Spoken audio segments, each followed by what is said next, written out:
BSF সম্পর্কে অভিষেক বন্দ্যোপাধ্যায়ের যে মন্তব্য সেটা কার্যত ভিত্তিহীন, অন্তত এমনটাই দাবি করা হচ্ছে।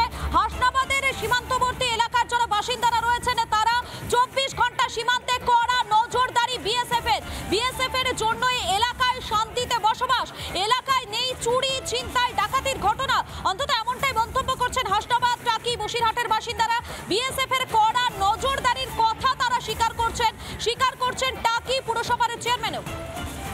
একবার আপনাদের শোনাই বিএসএফ এর প্রসঙ্গে অভিষেক বন্দ্যোপাধ্যায় ঠিক কি বলেছিলেন, একবার শুনুন প্রথমে। যারা বলছে বাংলাতে অবৈধভাবে বাংলাদেশ থেকে লোক ঢুকাচ্ছে আমাদের সরকার, তাদের চক্রান্ত আবার জনসমক্ষে আসবে। মানুষ জানে বর্ডার পাহারা পশ্চিমবঙ্গের পুলিশ দেয় না, বর্ডার সিকিউরিটি ফোর্স দেয়। আপনারা শুনলেন অভিষেক বন্দ্যোপাধ্যায় তিনি ঠিক কি বলেছিলেন, তার কি বক্তব্য ছিল, এবং বিএসএফ এর প্রসঙ্গে অভিষেক বন্দ্যোপাধ্যায়ের এই যে বক্তব্য তা কার্যত ভিত্তিহীন, অন্তত এমনটাই দাবি করছেন হাসনাবাদের সীমান্তবর্তী এলাকার যারা বাসিন্দারা রয়েছেন তারা। হাসনাবাদ টাকি বসিরহাটের বাসিন্দারা যারা রয়েছেন তারা বলছেন 24 ঘন্টা সীমান্তে কড়া নজরদারি রয়েছে বিএসএফ এর জন্যই এলাকায় শান্তিতে বসবাস, এলাকায় নেই চুরি ছিনতাই ডাকাতির ঘটনা দাবি করছেন হাসনাবাদ। শুধুমাত্র হাসনাবাদ নয়, টাকি বসিরহাট হাসনাবাদের যারা বাসিন্দারা রয়েছেন তারা।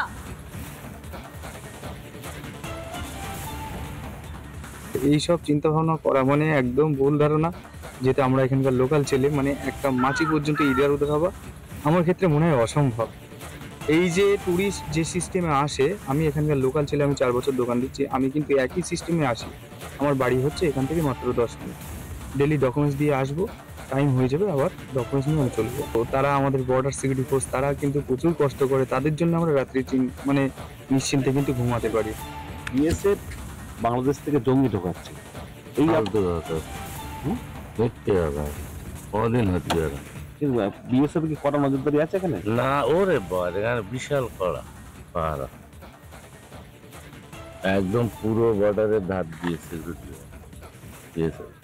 এখানে অনুপ্রবেশ ঘটছে না? না না, এখানে ঢুকতেই পারবেন, দিন রাত 24 ঘন্টা ডিউটি। ঠিক, ও মিথ্যে কথা। হ্যাঁ, বিএসএফ ভালো কাজ করছে, ও মিথ্যে কথা। কি মিথ্যে কথা? ও মিথ্যে কথা মানে কি? ও অভিষেক ব্যানার্জি যে বলছে ওটা মিথ্যে কথা, আমাদের এখানে বিএসএফ ভালো কাজ করছে। কিন্তু যারা বাংলাদেশ থেকে আসছে তারা এই দেশের নাগরিকত্ব পাচ্ছে কিভাবে?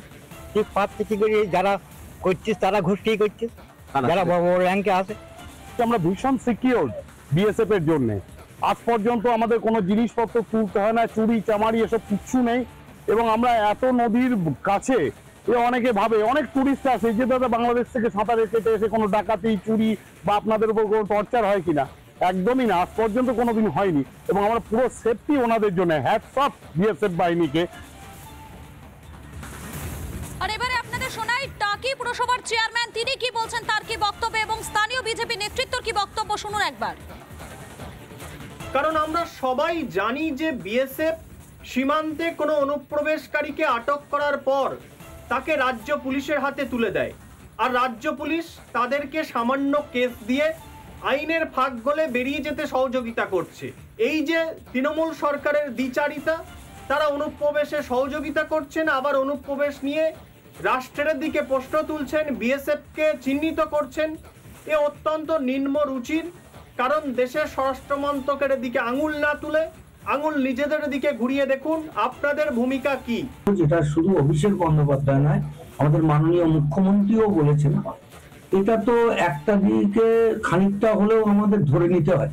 কারণ দেখুন, বর্ডারটা সম্পূর্ণ তাদের নিয়ন্ত্রণ। এবার কিছু ঢুকে গেলেও সেটা তাদেরই সামাল দেওয়া দরকার, কিন্তু তারা হয়তো কিছু কিছু ক্ষেত্রে কোনো কোনো জায়গায় খামতি রয়েছে তাদের, সেই জন্য এইটা হচ্ছে। আর এই মুহূর্তে যে খবরের দিকে নজর থাকবে, পাসপোর্টের জন্য জাল শংসাপত্র তৈরির অভিযোগ, সিঙ্গুর থেকে 2 জনকে গ্রেফতার করলো বর্ধমান জেলা পুলিশ। আরো একবার জানাই আপনাদেরকে, সিঙ্গুর থেকে গ্রেফতার করেছে বর্ধমান জেলা পুলিশ। 2 জনকে গ্রেফতার করা হয়েছে, ধৃতদের নাম গণেশ চক্রবর্তী, অনির্বাণ সামন্ত। সিঙ্গুরের দোসানি গন্ডারপুকুর এলাকায় বাড়ি। ধৃত অনির্বাণের ছেলে জালিয়াতির সঙ্গে যুক্ত নয়, দাবি অনির্বাণের মায়ের। কিসের কারণে কোন কারণে ধরলে আমরা বুঝতে পারছি না। ছেলে তো প্রাইভেট পড়াতো আর বাপের সঙ্গে ব্যবসা কাজ যদি কেউ বলতো ও করতো না কিছু, ও কিছু করতো না, ও মারফত করতো। ও হয়তো নিয়ে এলো, নিয়ে এসে হয়তো আপনাকে দিলে, আপনি হয়তো দিলে এইরকম করে করতো। ও নিজে সরাসরি কিছু করতো না।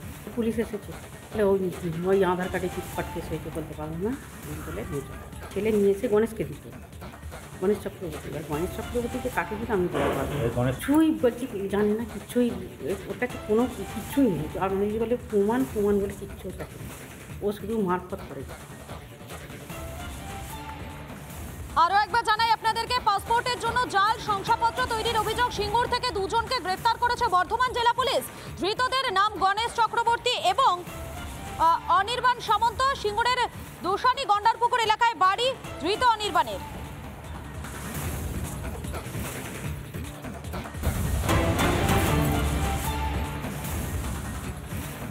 আর এই মুহূর্তে যে খবরের দিকে নজর থাকবে, কলকাতায় ফের বাংলাদেশি গ্রেফতার। এনআরএস হাসপাতালের সামনে থেকে গ্রেফতার এক মহিলা। অনুপ্রবেশকারী সন্দেহে গ্রেফতার করে পুলিশ। গ্রেফতার বাংলাদেশের বরিশালের বাসিন্দা। তার কাছে ছিল না কোনো বৈধ নথি। বাংলাদেশ থেকে বাংলা হয়ে মুম্বাই যায় মহিলা বলে সূত্রের খবর। মুম্বাই থেকে কলকাতা হয়ে বাংলাদেশে ফেরার সময় তাকে গ্রেফতার করা হয়েছে বলে সূত্র মারফত জানা যায়। 3 মাস আগে এক আত্মীয়র সঙ্গে মুম্বাই যায় মহিলা। কিছুদিন পর পালিয়ে যায় মহিলার ওই আত্মীয়। মুম্বাই 3 মাস পরিচারিকার কাজ করে সেই মহিলা। মুম্বাই থেকে ট্রেনে হাওড়ায় আসে বাংলাদেশি মহিলা। এনআরএস এর সামনে বাংলাদেশে বাসের জন্য অপেক্ষা করছিল সে। অপেক্ষা করার সময় বাংলাদেশি মহিলাকে গ্রেফতার করা হয়েছে বলে সূত্র মারফত জানা যাচ্ছে। সরাসরি চলে যাবো, আমাদের সঙ্গে রয়েছেন আমাদের প্রতিনিধি সৈকত রয়েছেন, সৈকতের কাছে চলে যাবো। সৈকত, এই বিষয়ে তোমার কাছে লেটেস্ট কি আপডেট রয়েছে?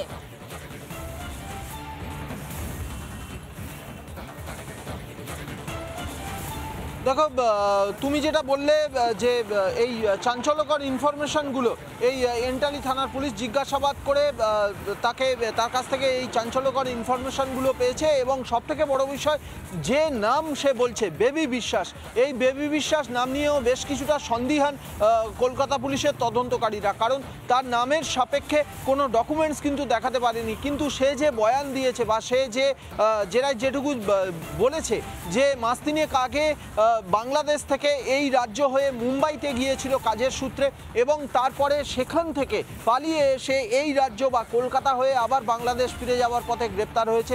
এবং তাকে কাজ পাইয়ে দেওয়ার নাম করে তার এক আত্মীয় মুম্বাইতে কাজ পাইয়ে দেওয়ার নাম করে সীমান্ত টোপকে তাকে মুম্বাইতে নিয়ে যায়। কলকাতা পুলিশের তদন্তকারী আধিকারিকরা যেটা অনুমান করছেন, এই সীমান্ত পেরোনোর সময় তখনই হয়তো কোনো নথি নতুন করে তৈরি করেছিল এবং সেই নথিতেই বেবি বিশ্বাস নাম উল্লেখ রয়েছে। এটা কলকাতা পুলিশের আধিকারিকরা তদন্তের খাতিরে বা কলকাতা পুলিশের আধিকারিকরা অনুমান করছেন। এই বিষয়টি সম্বন্ধে একেবারে ডিটেল জানতে বা আরও বিশদে জানতেই কলকাতা পুলিশের আধিকারিকরা তাকে গ্রেপ্তার করেছেন এবং আজকে শিয়ালদা আদালতে পেশ করবেন। শিয়ালদা আদালতে পেশ করে নিজেদের হেফাজতে নেবেন। হেফাজতে নিয়ে তার এই নাম সংক্রান্ত বিষয় এবং মুম্বাইতে যাওয়া যে বিষয়টা সে জানাচ্ছে সে সম্বন্ধে আরও বিস্তারিত তথ্য ইনফরমেশন জানার চেষ্টা করবে কলকাতা পুলিশ। একেবারে ধন্যবাদ। আমাদের সঙ্গে সরাসরি ছিলেন আমাদের প্রতিনিধি সৈকত। যে খবর আপডেট আপনাদেরকে জানাচ্ছি, কলকাতায় আবারও বাংলাদেশি গ্রেফতার। এনআরএস হাসপাতালের সামনে থেকে গ্রেফতার এক মহিলা। অনুপ্রবেশকারী সন্দেহে গ্রেফতার করে পুলিশ। গ্রেফতার বাংলাদেশের বরিশালের বাসিন্দা। তার কাছে কোনো বৈধ নথি ছিল না। বাংলাদেশি মহিলাকে জেরায় চাঞ্চল্যকর তথ্য সামনে আসছে। মুম্বাই থেকে কলকাতা হয়ে বাংলাদেশে ফেরার সময় তাকে গ্রেফতার করে পুলিশ। 3 মাস আগে এক আত্মীয়র সঙ্গে মুম্বাইয়ে যায় ওই মহিলা। কিছুদিন পর পালায় মহিলা। ওই আত্মীয় মুম্বাই 3 মাস পরিচারিকার কাজ করেছিল সে।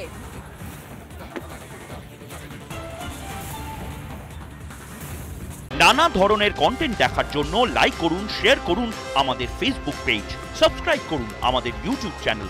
পাশাপাশি অন্যান্য ব্রেকিং নিউজের জন্য অবশ্যই চোখ রাখুন রিপাবলিক বাংলায়।